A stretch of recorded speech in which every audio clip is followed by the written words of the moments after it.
Vikings, a Scandinavian seafaring people from the 8th to 11th century who had established themselves throughout their existence as traders, explorers, and more importantly, warriors. Vikings were pirates before pirates were basically pirates, as the Scandinavian term Vikinger, I believe is pronounced, basically means pirates. And damn man, so much pirate in one sentence. But anyways, having seen the title of the video and the pretty thumbnail, I'm pretty sure you know what I'm going to be talking about today. While amidst everything going on in my life, like being stuck in a lockdown once again, the country having been in a literal purge, and while getting some rest from a gruesome semester of alky torture, I have somehow found a way to get into and complete the first season of Vinland Saga.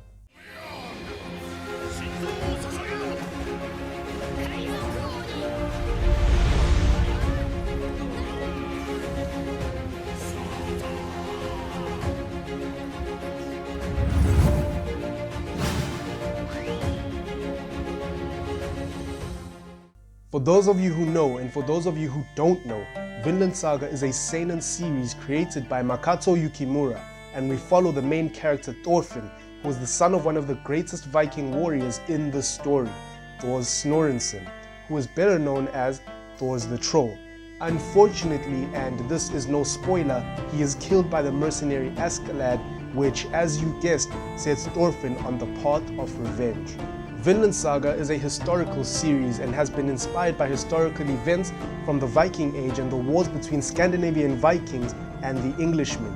Although we follow the story of Thorfinn, this is the main focus of the story. Now guys, let me start by saying that I am a fan of most things Norse, including Viking history and lore. At the beginning of this year, Vinland Saga was one of my most anticipated reads, but don't ask me how I ended up watching it instead of reading it, because even I don't know how I ended up doing that.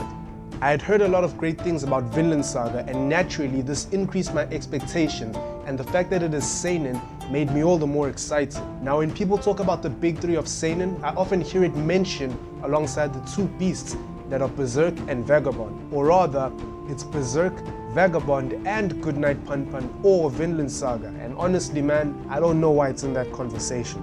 I'm not a person who hops on the hype train whenever something goes big, and my thoughts on a series are not easily swayed, and with this being said, I have seen and I know how people feel about this series, but my thoughts on the series will be very different from the way the general public feels about it.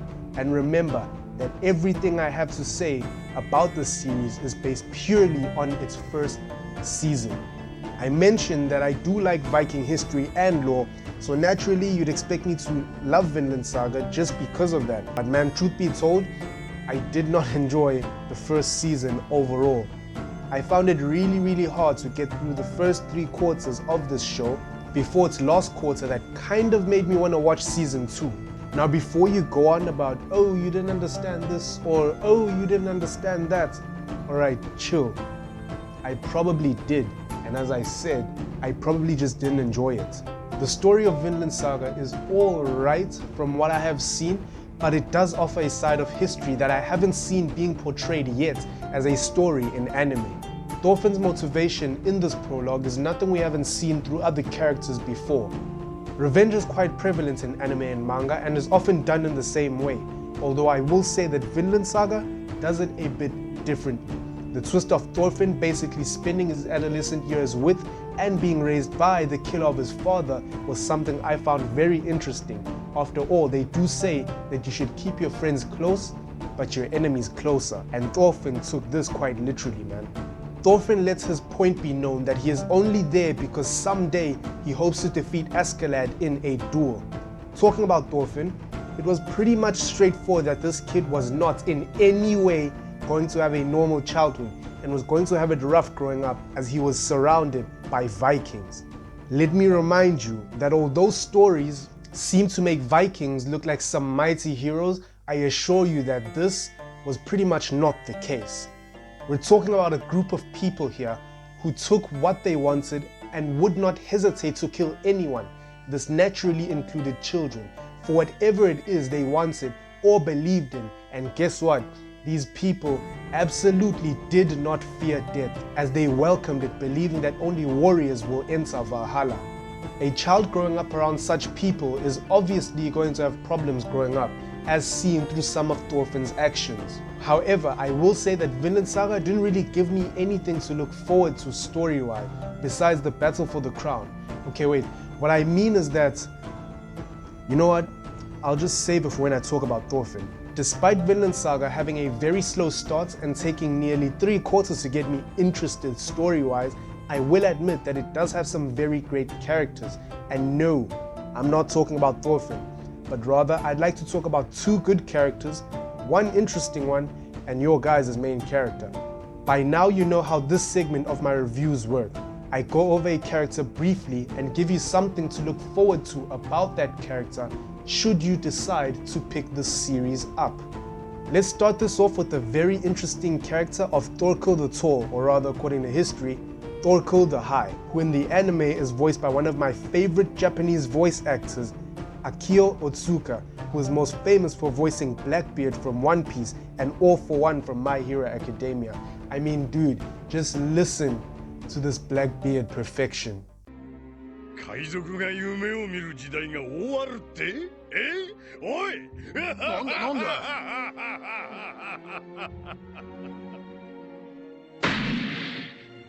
人の夢は終わらねえ!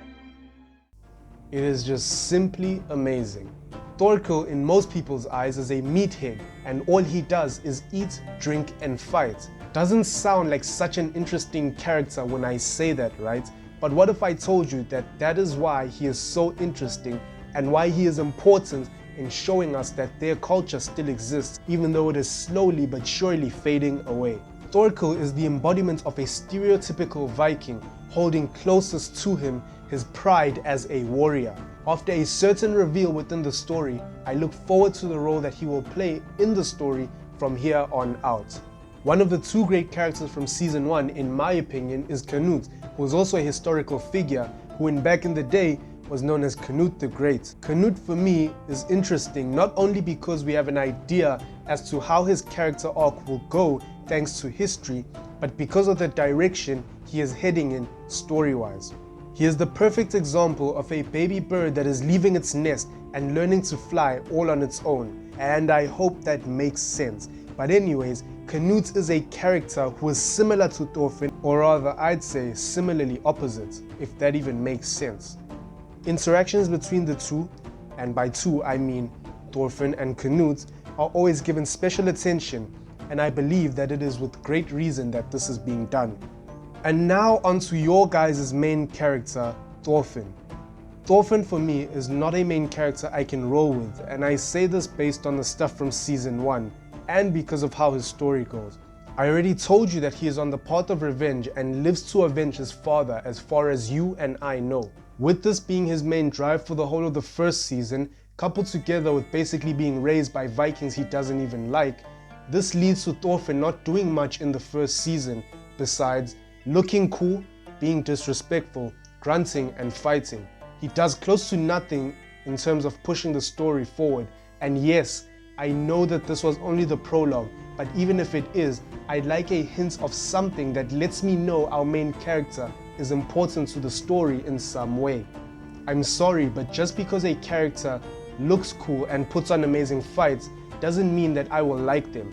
You've got to be important to the story in some way, coupled together with everything else. Although I will say, I love the way the first season ends because it leaves people asking, what is Thorfinn going to do now? Which of course kind of made me want to see what happens in season 2 with his character. Finally, we have my favorite character in the series thus far, Askeladd. In preparing for this video, I found it very hard to talk about Askeladd in a way that does not spoil anything. So I will ask you to trust me and believe me when I tell you that he is the best part of this season and one of the main reasons why I didn't drop it. What I will say about this guy is that he plays an important role in the story of the season, and more importantly, in our main character's life, as he is basically responsible for the way Thorfinn is right now. Askeladd, I believe, sees himself in Thorfinn, and this allows for interesting interactions and dialogue between the two. Man, I love Askeladd, and boy, can I not wait to see more of him in the second season. As I draw close to this talk about Vinland Saga, I would like to briefly talk about the trailer for Season 2 that I saw everybody hype up not so long ago. As I said, I know people love Vinland Saga and probably gets better later on, which is why I might, an emphasis on the might, actually start reading the manga as I initially intended to. The trailer of the second season is exactly why I don't buy into hype at all.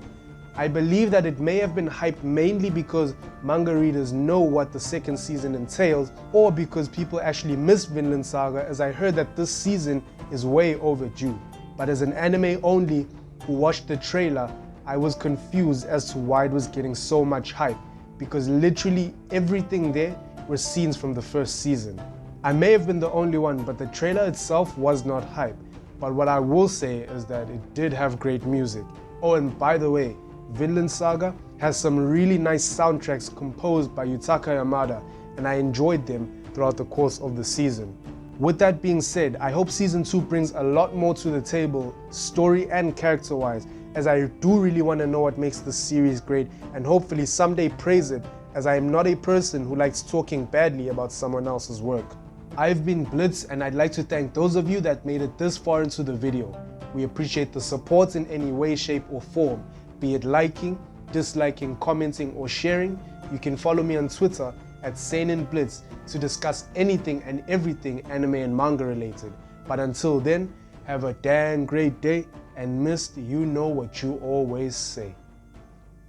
And like I always say, what you know about anime? Boing!